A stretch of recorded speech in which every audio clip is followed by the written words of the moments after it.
Welcome to Between the Vines. My name is Kevin Martin. I'm here with Jennifer Phillips-Russo and Andy Musa. We are the Lake Erie Regional Grape Program, and we wanted to take this week to talk about some phenology issues as well as some disease control issues and a few other things that we've seen around the belt in the last week or so. I'm going to kick it off with phenology. So why don't we turn it over to Jen and see what she's seen in terms of development.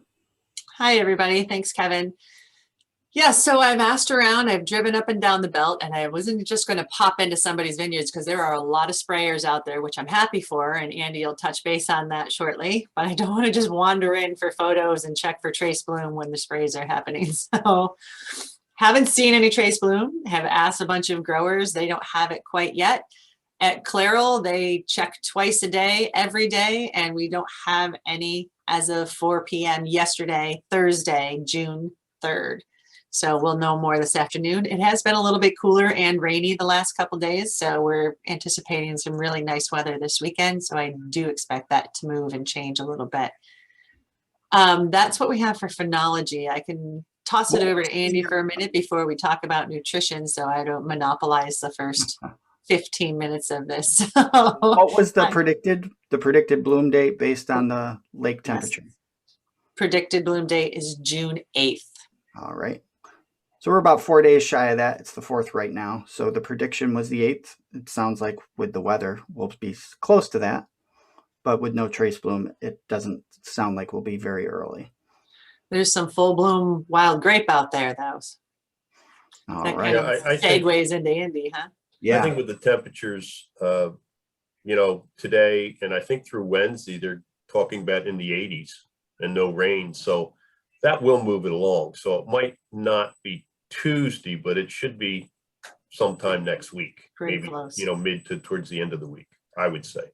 So, and it's extremely difficult to predict the exact day when you're going to have, full bloom.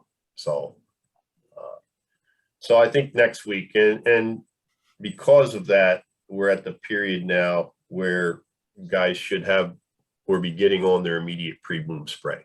I was out on Monday, which was Tuesday, which was the 1st. And I just picked up a little bit of powdery on flower cluster, on Concord, some black rot lesions. But the disease situation right now, it's pretty low in the belt. But finding those things is just indicators that the diseases are out there, even though, we have been drier than normal. So guys really have to make sure that they get their immediate pre-blooms on because they're the immediate pre and the first post-bloom are the most critical sprays. And we mention this time and time again. I don't know how often we've mentioned this over the years, but they're really critical for protecting the fruit for our 4 major diseases, the black rot, phomopsis, powdery, and downy. So just make sure you have something in there for all those diseases. And generally for the Concords, we're sort of recommending, putting in mancozeb for this immediate pre-bloom, and that will cover your phomopsis, your downy, and your black rot, and then have something in there for powdery mildew. And what we're sort of suggesting, if you read Brian's crop update, this past crop update, and Brian and I talking really either Vivando or Quintec, for Concord growers. Now, if you have wine grape varieties, you could go to some other materials, but really for the Concords, the mancozeb and a good product for powdery mildew, Vivando or Quintec. Yeah, and I would just add to that, those should be your first 2 choices in that pre-bloom spray, because I think Andy or anybody else specializing in that would say save your Endura or Gatton or something like Torino for the post-bloom spray. Although maybe not Torino, because I don't think Brian loves Torino. But in any event, all three of those materials are appropriate for the pre-bloom spray, even though it's not ideal. If you don't have access to Vivando or Quintec. So from what I've heard from growers, particularly growers who may be 1 or 2 tanks shy of finishing, which could be 30 or 60 acres with the sprayers we're running now, they need a different product because they run out of Quintec or Vivando and it's not immediately available. So you can definitely switch to those other products. Don't switch to something easy like Tebustar. Tebustar is great, just not for this. So that would be my only recommendation, especially if I had a decent sized crop, is to make sure I went with an even more expensive material if I had to, because Vivando and Quintec were not available. Yeah, and later on we'll be talking, and it'll be in the crop update and other podcasts probably next week if we're at the post bloom spray. Like you said, Kevin, maybe saving that Endura for your first post bloom spray for powdery mildew. And use it now, it's not the end of the world. It'd be just right. fine. Right. I mean, it's not, that set in stone that's like you said, if you have Endura and you use that at the pre-bloom, that would be fine too. And then I don't, as far as the wine grapes, I mean, well, even the Niagaras, if, maybe a Rebus top on Niagara, because, the Concords have issues because of that difenoconazole, whereas the Niagaras do not. So Rebus top might be a good material to use if you have Niagaras for the immediate pre-bloom or post-bloom, either one, first post-bloom, but don't use them in both. If you use them at one, don't use the Rebus top at the Use them next twice in a row. Again, for the resistance management. Right. So I know that Brian did have a little blurb about wine grapes also in our crop updates. yeah, and he suggested, for your wine grapes, you might want to, use something like an Appruvia top, which would cover your powdery and black rot, or maybe a Luna Experience that would cover again powdery and black rot. I would definitely, and Brian had mentioned this, if you don't have varieties that are might have phytotoxicity with sulfur, then I would put in sulfur also in your tank mix as a extra protection for the powdery, and also as a resistance management strategy. Again, we keep talking about Brian, but I don't know if we've used his whole name. For those who are listening, we're talking about Brian Head. Brian Head with the Lake Erie research program down in PSU. And, Thanks, and maybe we can get Brian in on one of these podcasts one of these days, down the road. For sure. Great. So, Jen, you mentioned wild grape bloom. I think, at least what I saw, but Andy may have looked into a little more detail. Some of the earliest stuff bloomed on 5/26, according to the NEWA model, not observations. And the latest stuff was 6/2. Oh, because it was 6/1 last time I left, 6/2. I want to say something. This is like not off topic. Just be safe out there if you're spraying, because I have witnessed with my own eyes almost 2 accidents. I know you're driving your machines down the road and you're taking every precaution, but there are there are people out there who are not very patient. So please be careful when you're out there. Yeah, I think we're probably seeing more of that. I mean, we start to see the larger sprayers, and the busier roads then require patience because you don't necessarily fit on the shoulder. So, yep, there's only so much you can do, but, try not to haul full tanks around because, you're at the sort of mercy of impatient drivers sometimes. Take care. Yep. But yeah, so that was kind of a decent amount of range, I think. So that puts us from, this is back to wild grape bloom. 5/26 would have been Wednesday in May. And then the second was the Wednesday in June. So a full week. And, you'll need that to time your grapeberry moss spray. Did you see anything more than that, Andy? Or What's that? about the same? The range of the model in terms of wild grape bloom. was 526 to 62 is what I saw. Yeah, I think that's what I had seen. Although I'd have to go back. I don't know if I was out. I don't know if it was the 26th or earlier than that. That I actually did pick it up at one farm, but it was around that time. But yeah, on the NEWA model, it was the 26th. Oh, so you observed it on the 26th as well? I'll have to go back and look at my records, but yeah, I don't have. That was a coffee pot day. So did you go out on a coffee pot day and do some scouting? I usually go out Day before. Mondays or Tuesdays. Yeah. Okay, so it might have probably was a Monday.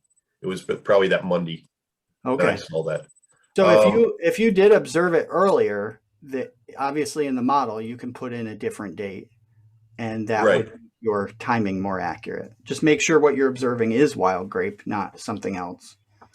Well, and the other point is, if a grower doesn't have that or they don't put that in, the model is pretty close to actual wild grape bloom. It does a pretty nice job. I think there was 1 or 2 years that it was, a little funky that they didn't match, but most of the time when I check it out, it's pretty close, the estimated date. And I think that's what most growers are using. So, if you don't get it or you don't have wild grape, the estimated date's pretty good. I want to touch on something that you brought up, Kevin, and you had mentioned not a lot of rain. We had some rain. So I usually put it in our crop update. For those of you who are members, we do a weekly electronic update of what's going on in business and phenology and IPM. And we do a 5-year average of what our rain has been over the last 5 years and every year in between. And we graph that out, and we are way below the 5-year average. We are actually the lowest in 5 years.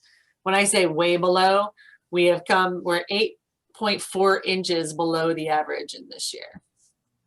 And brings me to when I'm driving around the belt and looking out and seeing some pretty vigorous cover crops still standing out there. I highly suggest for water conservation that you go out and take care of that and knock that down, whether it's roll crimping, herbicide, mowing, get that knocked down so it's not competing with your vines for water. Yeah, the one thing we learned in perennial cover crops is termination on gravel soil needs to happen a couple weeks prior to bloom, which obviously we're a little bit past. Those are with standard mixes, which tend to be fairly aggressive, and that's what I'm seeing too, those standard aggressive mixes. I think Terry's trying to work with less aggressive mixes to help conserve water and build soil health. But stuff that reaches the top wire on gravel in a drier year is not I don't think what he's looking at doing. So I think we know that you can't do that. I don't know if we know what you can and can't do in clay soils. We didn't see any issues in a normal year when you waited until almost bloom. But I wouldn't risk it in a dry year, even in clay. Yeah, go ahead. Sorry, now if you're roll crimping, I know you have to go at the stage. I mean, it's just going to pop back up if you're just roll crimping some of that down.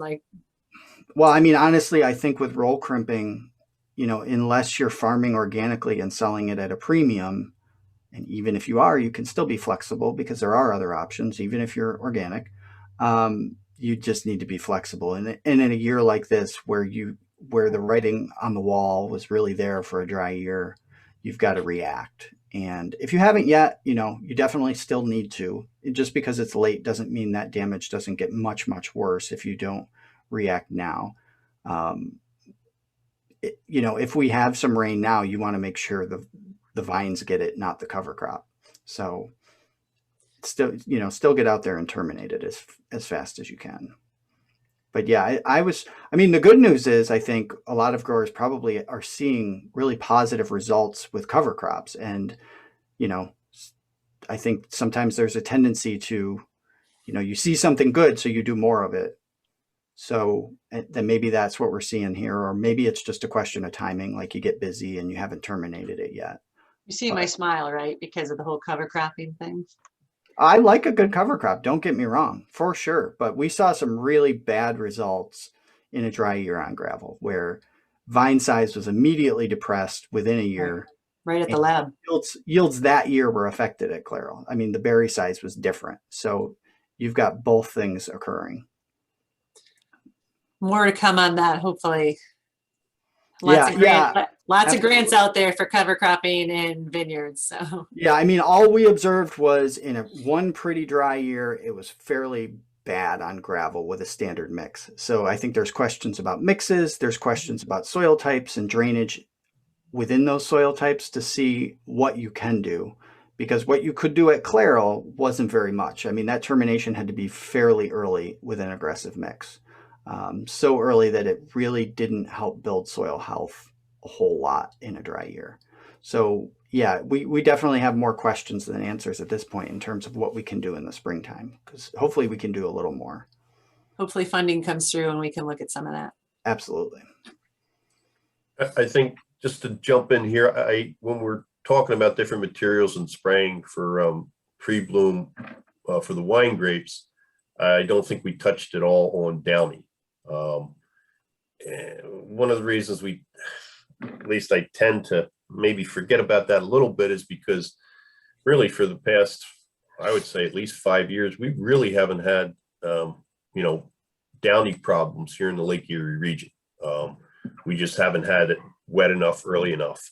But it's definitely out there, and we pick it up every year. And if it is wet and you do get it in your variety, especially the really susceptible ones, downy can really do a number. So, make sure you do put something in there for downy. And like I said, for the Concords, we mentioned the Mancozeb pre-bloom. For the wine grapes, you also could do something like a Revis Top, just like, for Niagara, or maybe even a Pristine. Now, the only thing with Pristine is, they have picked up resistance even in Lake Erie region for some of the strobilurins, resistance for powdery. And in other areas, they've also picked it up for downy. So if you don't have resistance to powdery or downy with that Pristine, with that component that's I think it's pyroclastroben, if that's how you pronounce it, then that would have effect against the downy still.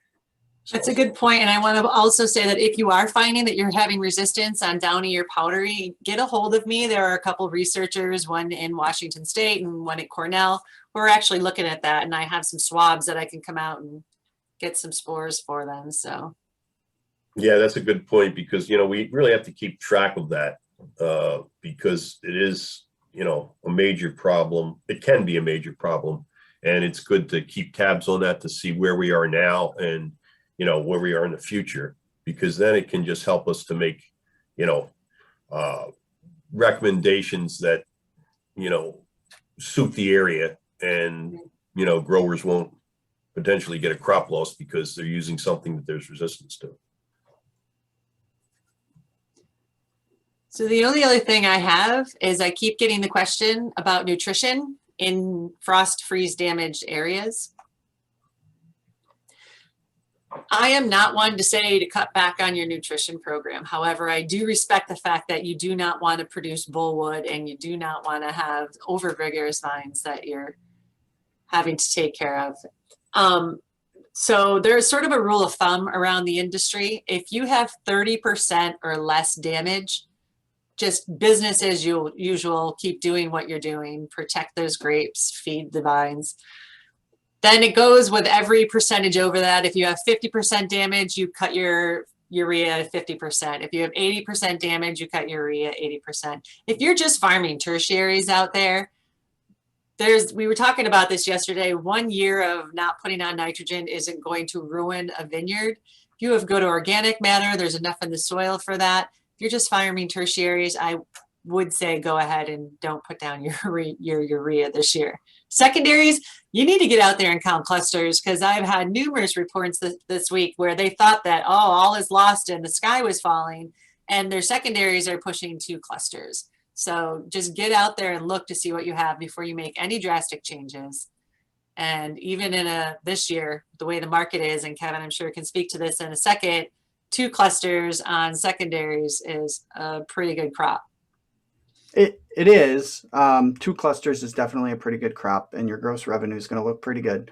But again, I think we always try to remind growers to think critically about industry standards and nitrogen applications. And it's difficult to identify what the vine really needs. So I think sometimes we default to, what you've been doing in the past. If it works, keep doing it. It is a lot more expensive to do what you've been doing in the past if your past history was, 75 or 150 pounds of actual N or something crazy.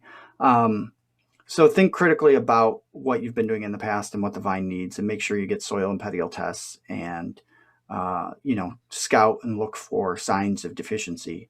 And if you don't see any of that stuff, there are times where you can reduce your nitrogen applications with a full crop, certainly with a crop of secondaries, and obviously with a crop of tertiaries. So, I would say with industry standards, make sure you're thinking critically about it. I think a lot of growers already have done that and have reduced their nitrogen applications, but not everybody has. So continue to soil test to see what you can do. And, if you start seeing things like 1% organic matter and yellow leaves, then obviously nitrogen could be part of the problem there. Or not, it could be a reason why. There could be a host of other reasons, but the point is, those are the things we need to think about critically when nitrogen gets expensive. So if you have really good organic matter, and I'm talking 4 or 5%, you should be all right. I know we say 3 to 5%, but I don't want you to err on the side of 3. Well, certainly 3 you might consider a maintenance application, in Concord. What that maintenance application is, I think, some growers might consider 50 pounds of actual a maintenance application. So that's where I think you can think a little critically about it and maybe try something different. 30 or 25. Potentially, yeah. But you do have to manage carefully when you get into those lower rates, for sure. That's all I had. Here we thought, well, there's not a lot going on. Well, I do have one labor law thing.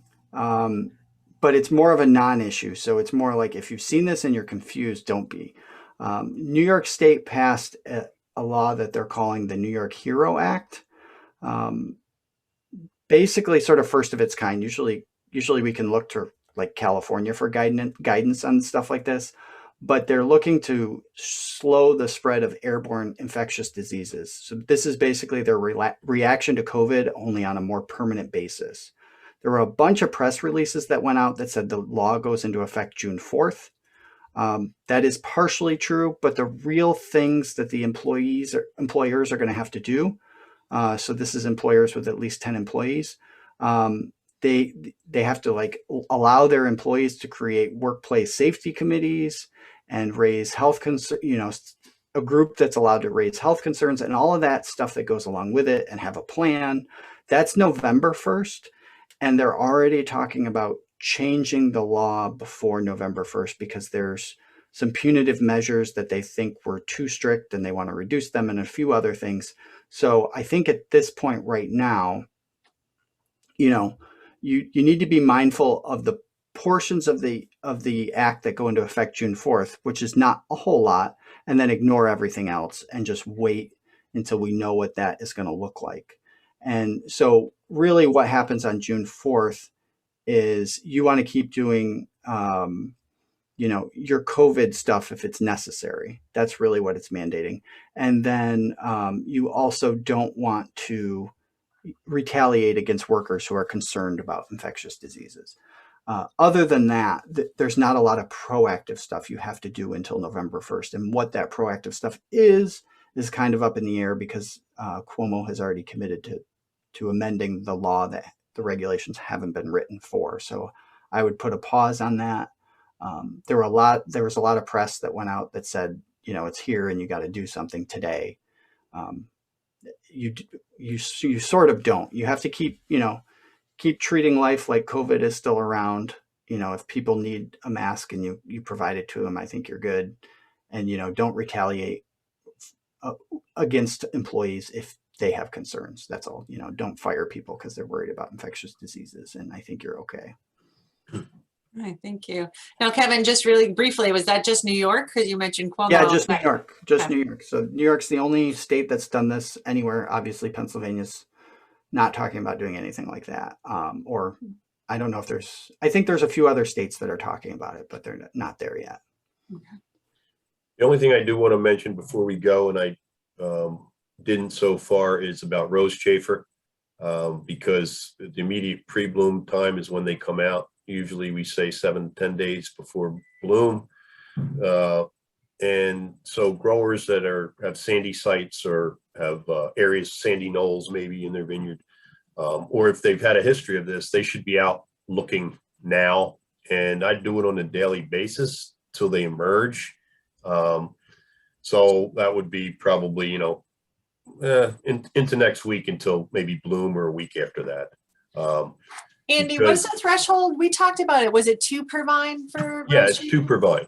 Okay. It's 2 per vine. But I mean, if you have them and you've got a history of them, you'll see them as soon as you go in the vineyard. We do have some areas where they seem like if guys have been really spraying over the years, that they've, have really been reduced in those areas, but they've moved, to other blocks. So we are seeing some movement, and you might pick up a few here and there, but if you've got a problem with them, when you go in there, you're not going to have any problem finding them.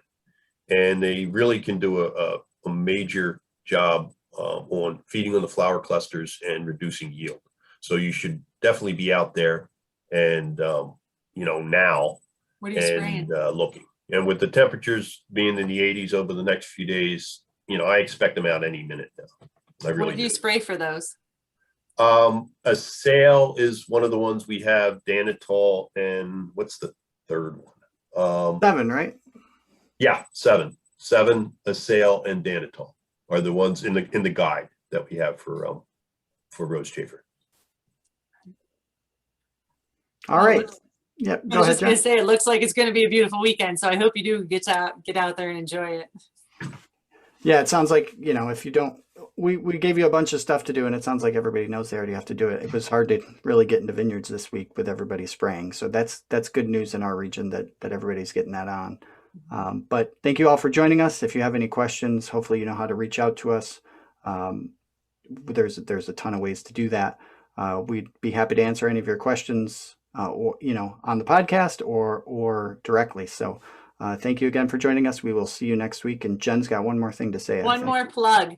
Our coffee pot meeting special guest speaker next week is Dr. Terry Bates talking about grapevine nutrition. So if you want credits, remember you have to pre-register for those for people who want credits.